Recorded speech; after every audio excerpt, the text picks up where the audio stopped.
In our last class, we have discussed about the irony in Sahib's name and his existence, and also how he wanders on street barefoot collecting garbage with his friend.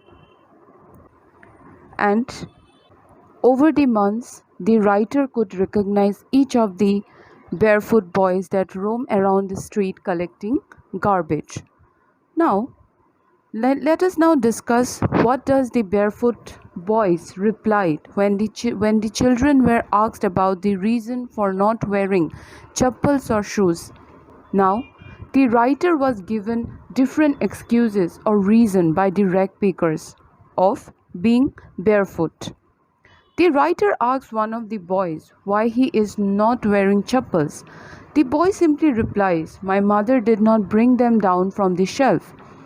The boy replies simply that his mother always kept them away, always kept the pair of shoes away on the shelf as it is a precious commodity for them. And as the mother did not bring them down from the shelf, so he couldn't wear it. Maybe he does not have any pair of shoes. So, as he is very poor, he is a rag picker, so there is no possibility of him having any chappal. So just to evade her question, he told the narrator that his mother did not bring them down from the shelf.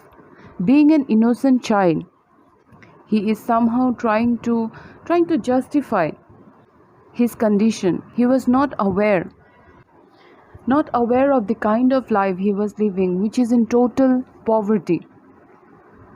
So just to ignore her question, he told the narrator that his mother did not bring it down from the shelf. Another boy immediately replied, if the mother would have given him the pair of chappals from the shelf, he would have thrown them away because he doesn't want to wear it. Or maybe he has become habitual of not wearing the chappals. So even if he means the first boy who replied, even if he gets it, he would throw them off. And the second boy who is replying is wearing shoes that do not match. He was wearing a different shoes in each foot.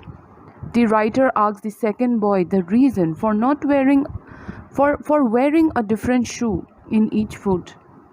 The boy doesn't say anything, but he shuffles, means he slides his feet over each other to cover the unmatched pair of shoes that he is wearing and tried to hide it. This shows he was embarrassed.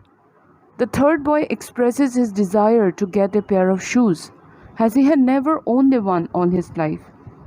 The writer takes the reference of chappals to highlight the economic condition of these poor rag pickers boys who lives in extreme state of poverty. They were so poor that even a simple pair of chappals is something beyond the reach of these rag pickers, and few of them have not even seen or owned a pair of shoes in their lives.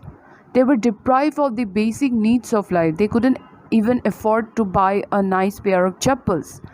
The writer here tries to highlight the grinding poverty that seems to be never ending, that they have been suffering from ages. It feels like that their suffering that the suffering due to poverty will never end. Okay, that is why it is grinding poverty. Something that, a situation where they were always poor, so extremely poor that has been continuing over a long period of time, and they have been seeing the poverty, they have been suffering from poverty from ages. Over a long period of time, they have been in the same condition. Now, traveling across the country, I have seen children walking barefoot in cities on village roads. It is not lack of money, but a tradition to stay barefoot is one explanation. I wonder if this is only an excuse to explain away a perpetual state of poverty. Perpetual means continuous, never-ending condition of being poor. So here the authors explain for the children not wearing footwear. The author, during her travel across the country, observed that numerous children walk barefoot on village roads and city roads. It was common in our country, in a country like India, that many students walk barefoot on streets, and on asking the reason behind it, what do they say? One of the common explanation is that it is not lack of money, but it was their tradition to remain barefoot. However, she feels that calling it a tradition would be just an excuse to justify or hide their perpetual state of poverty. Means their never ending condition of being poor, constant condition of poverty, as many families cannot afford to buy footwear for their children. It was their never ending poverty that forced them to remain barefoot. They were so poor that they couldn't even afford a pair of shoes, and not because it was a tradition to remain barefoot. They tried to hide their extreme state of poverty by giving it a name of tradition. Okay, and their extreme state of poverty is actually the main cause of the children staying barefoot in cities or on village roads. Now the writer remembers a story told to her by a man from Udupi.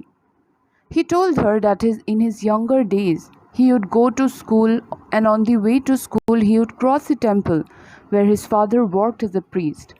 He would stop at the temple for some time and pray to God to bless him with a pair of shoes. Although his father was a priest in that temple, but unfortunately at that time he did not own a shoe. That's why he prayed to God for a pair of shoes. 30 years later, the writer herself visited the same town of Udupi, and the temple, which was now drowned in an air of dissolution. Drown means cover. Dissolution means the state of being empty. Okay, so when the writer went near the temple, she saw that the place was nearly empty, and there was not many people around the temple, and hence the temple looked very deserted. It looks very empty. When she went at the backyard of the temple, she saw the house of the new priest. She also saw that there were red and white plastic chairs. She also notices the son of the new priest, who had just arrived from school and came running, and he was panting, means to breathe quickly, and threw his school bag on the folding bed. She notices that he was well dressed in proper uniform. 30 years later, the new priest's son was wearing proper shoes and socks.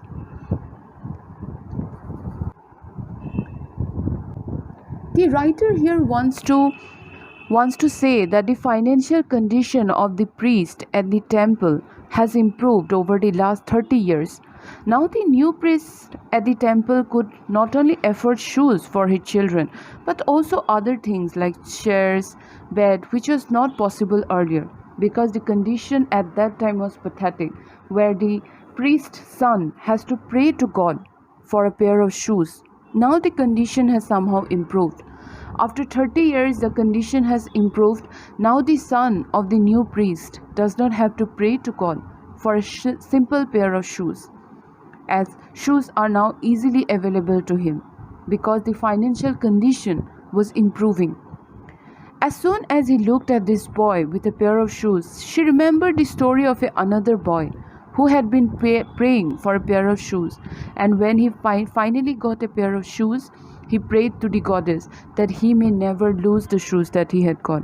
Maybe if he loses this time, he will never be able to get it again. And the goddess had also granted his prayers, and with the passage of time, his wish was also fulfilled. This shows that the underprivileged value anything that they get because they have been longing for it. Young boys, after 30 years, young boys like the son of the priest, they now wear shoes because with time the financial condition of many people like the priest have improved. But unfortunately, the plight of the rag pickers in writer's neighborhood has not changed because they still walk barefoot. They still do not have money to buy a pair of shoes. The condition of many underprivileged children like the rag pickers still remain the same. They still remain shoeless. They are still struggling with poverty on the daily basis. So you can now identify the difference.